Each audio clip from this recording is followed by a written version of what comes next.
కూడి వచ్చిన మీ అందరికీ యేసు ప్రభు నామన్న వందనాలండి. మా యూట్యూబ్ ఛానల్ని సబ్స్క్రైబ్ చేయండి, పక్కన ఉన్న బెల్ బటన్ని ప్రెస్ చేయండి. అందరికీ వందనాలండి. ప్రియమైన దేవుని పిల్లలారా, చాలామంది గొప్ప కార్యాలతోనూ అద్భుతాలతోనూ సూచక్రియలతోనూ వాళ్ళ జీవితాన్ని కట్టుకుంటూ ఉంటారు. ఇది నేను తప్పని అనట్లేదు, కానీ దీనికన్నా గొప్పది మరొకటి ఉందని నేను చెబుతూ ఉన్నాను. అదేంటనంటే, వాక్యముతో నీ జీవితాన్ని ఎక్కువగా కట్టుకో, అది చాలా మంచిది. అద్భుతాలతోనూ ఏదో ఒక అద్భుతం చేయి తండ్రి, నేను బలంగా నీలో ఎదుగుతాను అని అడుగుతూ ఉన్నారు క్రైస్తవ బిడ్డలు, సేవకులు, సంఘాలు అడుగుతూ ఉన్నాయి. కాబట్టి అద్భుతాలు చేయమని దేవుణ్ణి అడుగుతున్నావు కదా. యోధారాజైన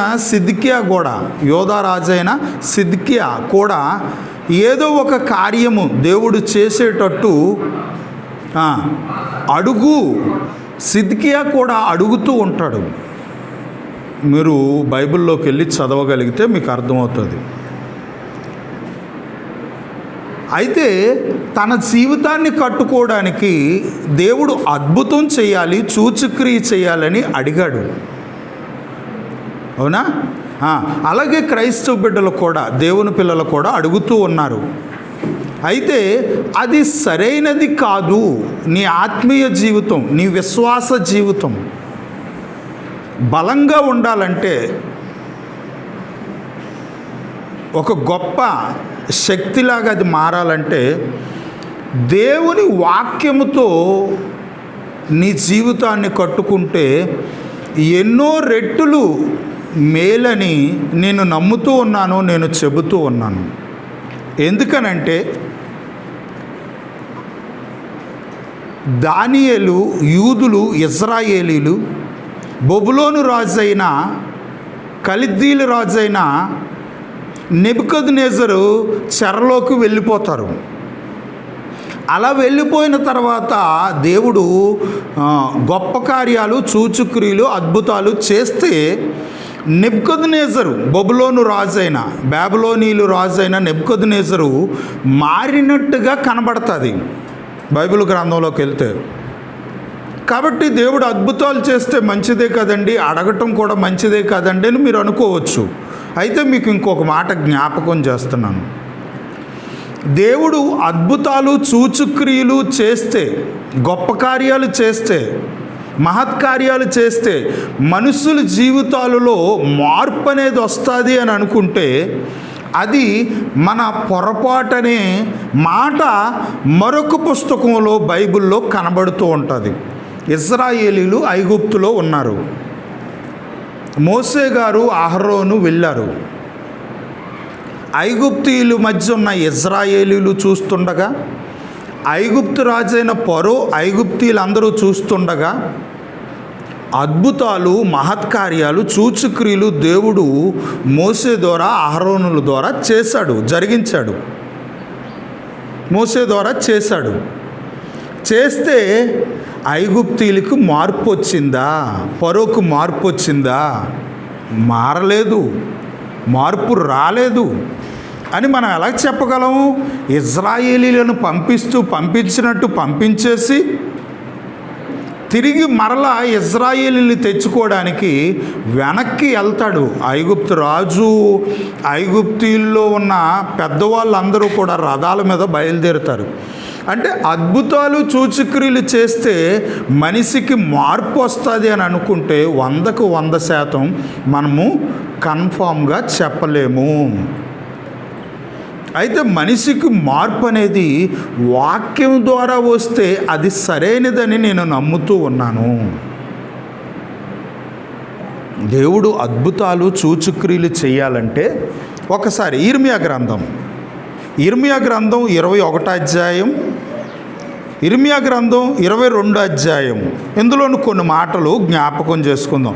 21వ అధ్యాయం 1వ వచనంలో యోధా రాజైన సిద్కియా, బబులోను రాజైన నెబుకద్నెజరు వీళ్ళ మీదకి వస్తారు.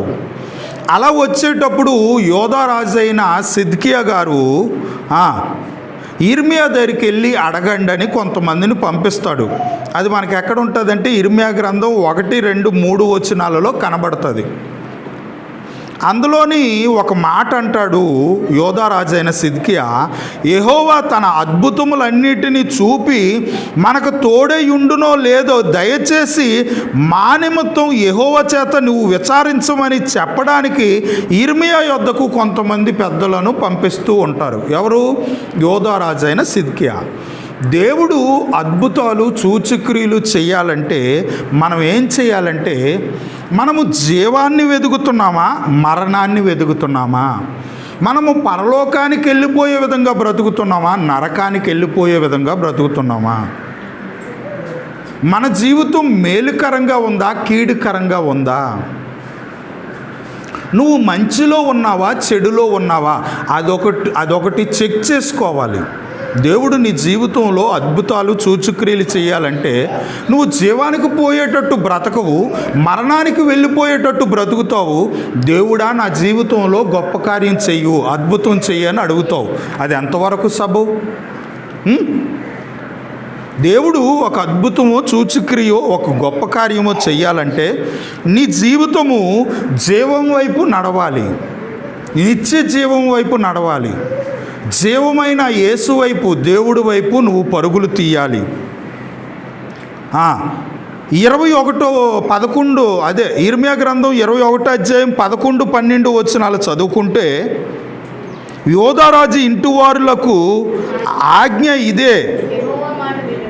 అది దేవుడు మన జీవితంలో ఏదైనా ఒక గొప్ప కార్యం చేయాలంటే మీకు విని దేవుడు చెప్పినట్టుగా బ్రతికే జీవితం ఉండాలి. దావీదు వంశస్థులారా, యెహోవా ఇలాగ చెప్పుచున్నాడు, సెలవిచ్చుచున్నాడు, న్యాయంగా బ్రతకడం నేర్చుకోండి. ప్రతిదినం న్యాయంగా ఉండాలి. ప్రతిదినము న్యాయముతో మన జీవితం నడవాలి. న్యాయం తప్పకూడదు. మనం ఎవరికైనా తీర్పు తీర్చేటప్పుడు కూడా ఆ తీర్పు ఎలాగ ఉండాలట? పర్ఫెక్ట్గా ఉండాలి, న్యాయంగా. ఒకరికి అన్యాయం చేయకూడదు, మరొకరికి న్యాయం చేయకూడదు. న్యాయం ఎటుంటే అటు నువ్వు నుంచోవాలి. న్యాయంగా ఉండు, ప్రతిదినము అనుదినము న్యాయంగా ఉండు, న్యాయమైన తీర్పులే తీర్చు. ఆ బ్రతకం కానీ దేవుడా మా జీవితాలలో సూచక్రియలు చెయ్యు, అద్భుతాలు చెయ్యి అని అడిగితే ఎలా చేస్తాడు?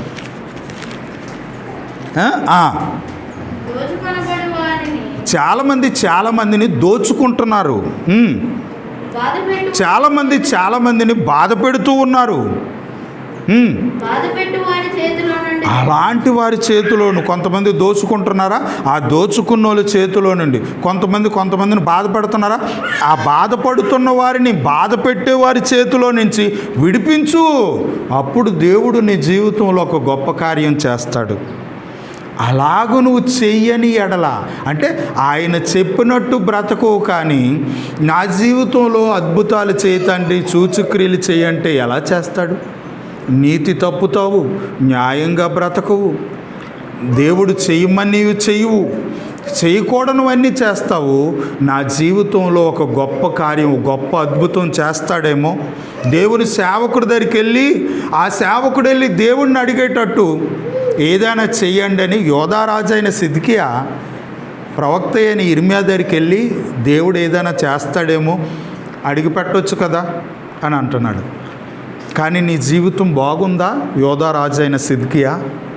ఈరోజు చాలామంది జీవితాలు దేవుడు కోరుకునే విధంగా ఉండవు. కానీ మా జీవితాలలో లా కార్యం చేయి తండ్రి, ఈ కార్యం చెయ్యు అని అడుగుతూ ఉంటాం. నువ్వు అడిగిన దానిని చెయ్యాలంటే నువ్వు దేవుడికి నచ్చే విధంగా ఉండాలి, దేవుడు మాట వినే విధంగా ఉండాలి. అద్భుతాలు సూచక్రియలు మహత్కార్యాలు గొప్ప కార్యాలు చేస్తే మానవ జీవితాలు బాగుపడతాయనంటే అది 100% తప్పే కానీ రైట్ కాదు. వాక్యముతో నీ జీవితాన్ని కట్టుకో, వాక్య పాలతో పెంచు, వాక్యపు ఆలోచనలతో పెంచు. దేవుని మాటలు అవి చాలా గొప్పవి, చాలా విలువైనవి. వాటితో నీ జీవితాన్ని కట్టుకో. అదెంతో మేలుకరమని ఒక క్రైస్తవుడుగాను, ఒక దేవుని సేవకుడుగాను నేను నమ్ముతూ ఉన్నాను. యేసుక్రీస్తు నామమున అందరికీ వందనాలండి.